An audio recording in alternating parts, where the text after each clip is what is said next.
So last year, an estimated 65.5 million tons of chicken eggs were produced worldwide.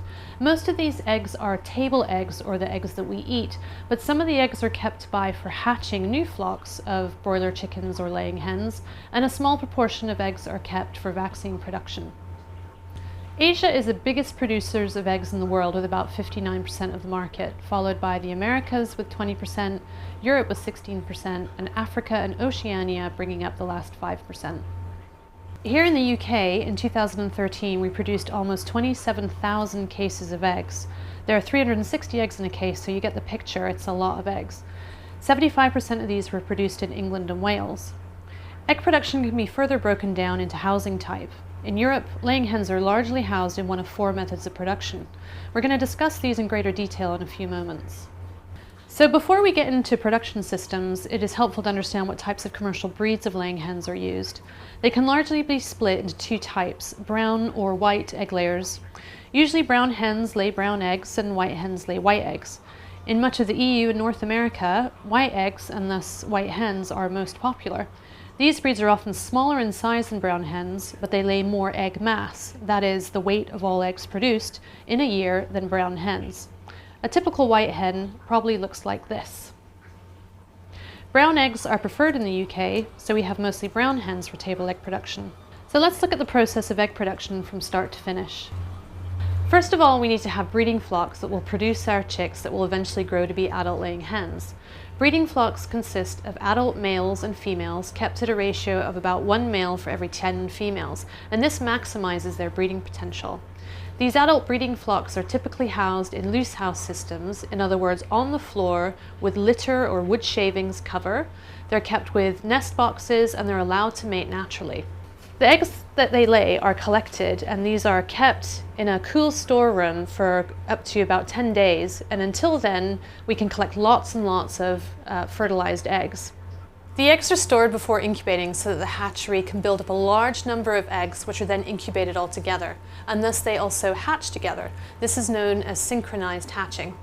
Wildfowl employ the same technique by laying an egg a day, but delaying incubating until they have gathered a clutch of eggs, and therefore all their young hatch together, and there's safety in numbers, and they run around behind their mum. After 21 days of incubation, the chicks hatch. Now, once they've hatched, the chicks have to be sexed, in other words, identified as male or female. Unfortunately, half of all the chicks that hatch are male, and male chicks don't grow up to lay eggs, so those chicks have to be destroyed. There are several methods of humane destruction of chicks that are permitted in the EU, including gas methods of killing, and this is most commonly used here. The gas can be a mixture of inert gas such as argon or nitrogen and carbon dioxide. The chicks are exposed to the gas, they lose consciousness within a few seconds, and they die shortly thereafter. The day-old female chicks then go on to be vaccinated, and in many circumstances they also get beak trimmed. Laying hens are beak trimmed as a method of controlling feather pecking. To go back to the methods of beak trimming, infrared beak trimming is commonly used throughout Europe, but many countries will still use hot blade beak trimming methods at 7 to 10 days old.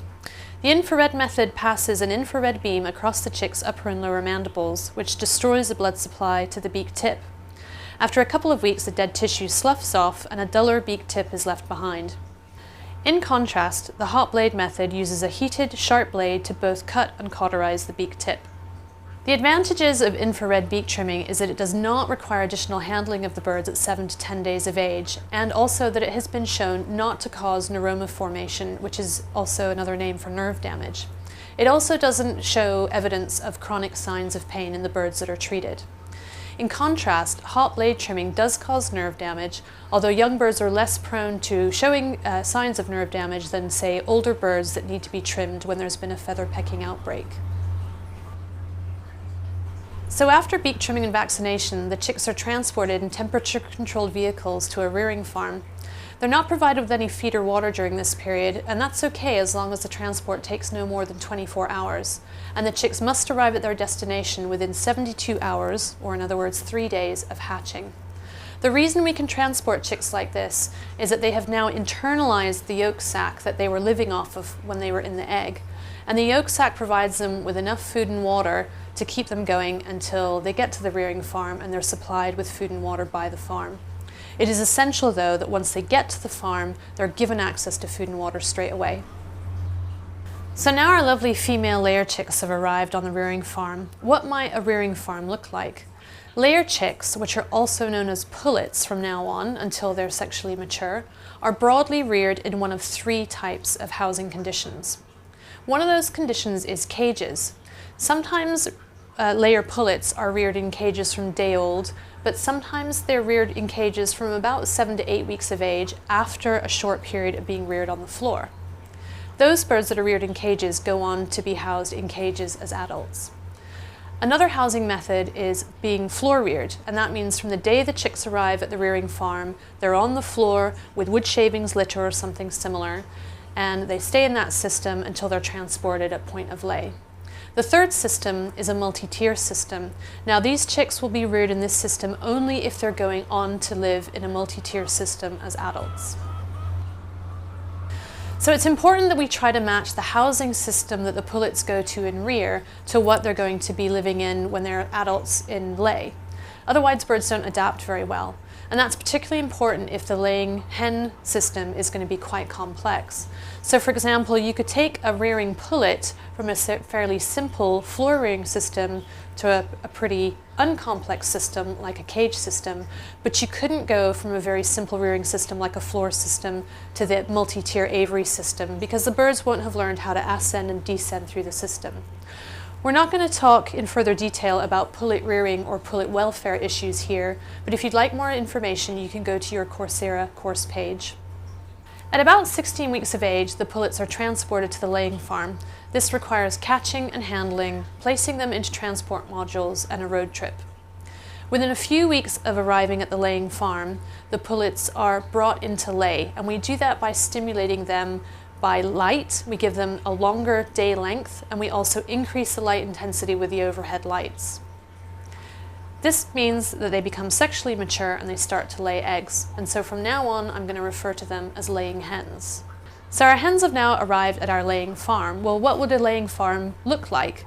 I mentioned several methods of production earlier on, but I'm just going to focus on free-range egg production and furnished cage egg production. Enriched cages, which are also called furnished cages, are the only type of caged housing that are permissible for laying hens within the EU.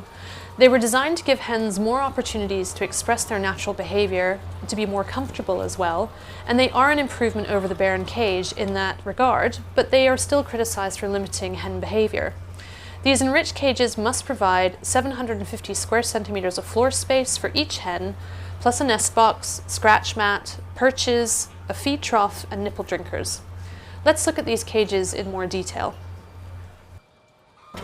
So this is a small furnished cage unit that we're looking at here. These cages are commercially available cages, but this is a very small cage size. It only holds 21 hens per cage. In a commercial enterprise, most furnished cages would be a lot larger. They'd hold about 60 to 80 birds per cage. But the principles are still the same, and it still has the same furniture, and it still has the same amount of space per bird.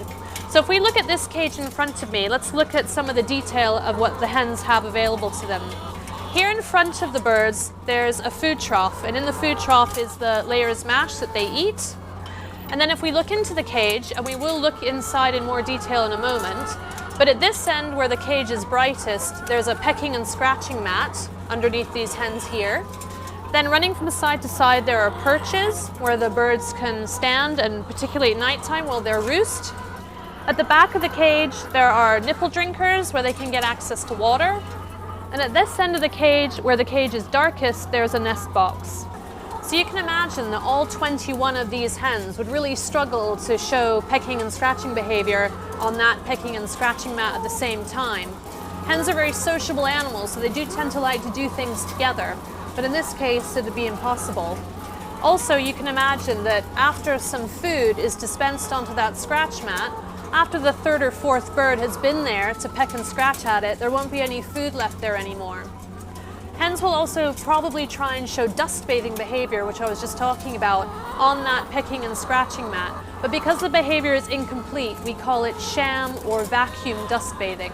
So the other drawback about this pecking and scratching mat is that although it's good that it's being provided and it's being provided with food to show the behavior, they still can't show the behavior fully.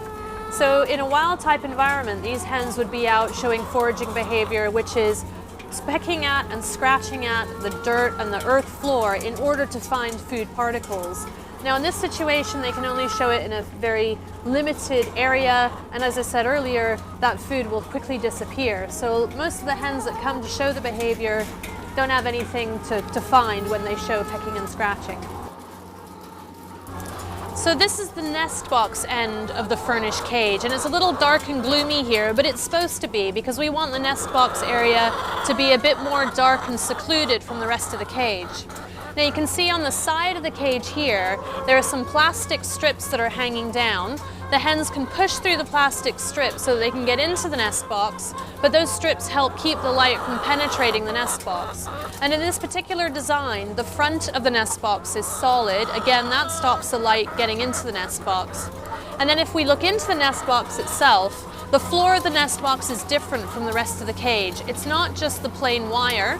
In this case, it's overlaid with a plastic mat, and that gives the hens a more comfortable place to sit and lay her eggs.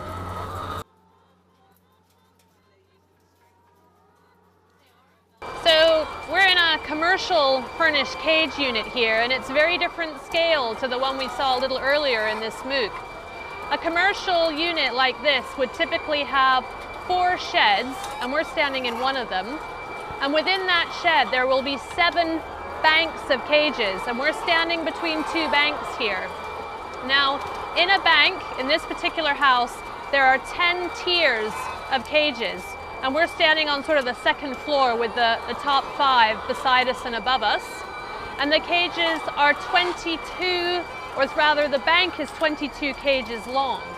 So that means in this one shed alone, given that each cage holds typically 80 birds, that there are more than 123,000 hens in this one shed, and there are 4 of them on this farm.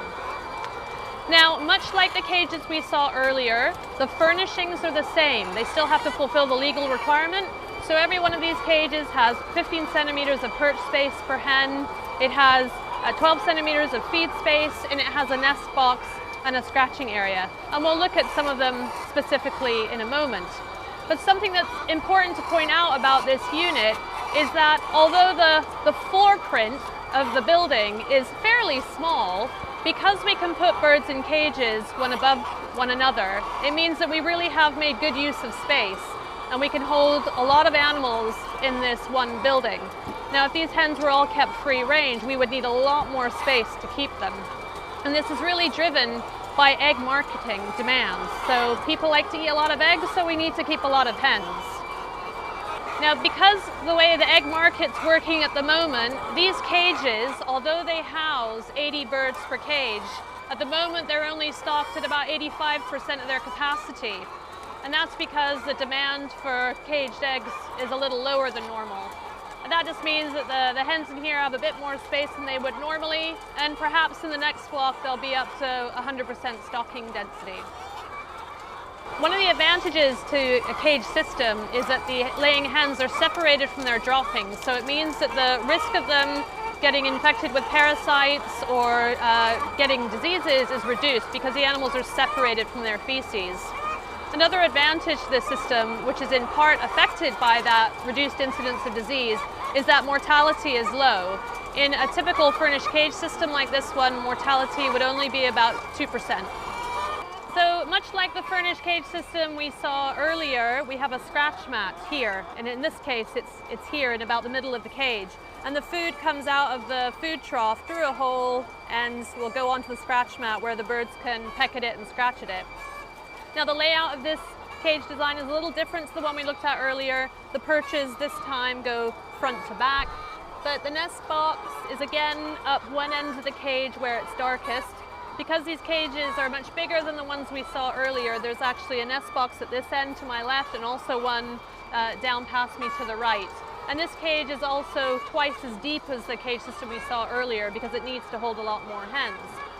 This is a fully automated system, so as the eggs are laid, they roll out of the nest box and onto this egg belt where they're gradually transported to the egg elevator at the end where they will be sent on to the packing station. So regardless of the type of housing system that a hen lives in, after about 1 year in her production housing system, her productivity and shell quality start to decline, and so hens will go through one of two processes. In some cases, the hens will be put through a molt, and this is where hens are fed a very low energy diet to make them lose about half their body weight. And as a consequence, they stop laying, and then they're allowed to recover. The quality of their diet is increased, they regrow the feathers that have dropped out, which is why it's called a molt, and they come back into lay. And this improves the quality of the shell while maintaining the big egg size. And the hens will be kept after the molt for a few more months to produce these big eggs. In other cases, after about a year of production, the hen is sent away for depopulation. So that's when the house is emptied and the hens are transported for slaughter. So what are some of the common welfare problems that laying hens will experience? Well, a common cause of death for laying hens from all types of housing systems is egg peritonitis. This is a condition where the egg is laid internally and becomes infected, and unfortunately, unless the hen can be identified and treated, then normally she will die. Another cause of suffering is bone fracture. Laying hens are rather fragile animals because we're asking them to produce an egg a day, and the eggshell is formed in part by calcium, and that has to come from the bone structure of the bird.